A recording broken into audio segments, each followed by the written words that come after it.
These are the instructions for using the hurricane shutters.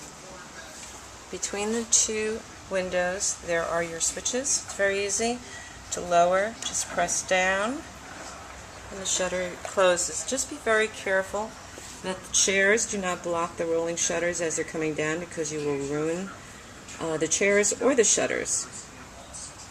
There's one switch for each side, and now I'm raising this one up and lowering it. It's very easy. When there is a hurricane threat, please lower the hurricane shutters as soon as you feel that the wind is picking up and the rain.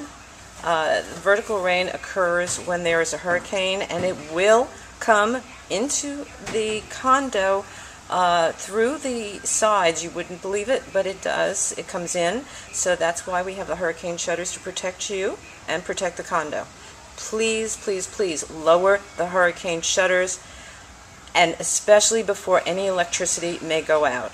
Please close them. Thank you.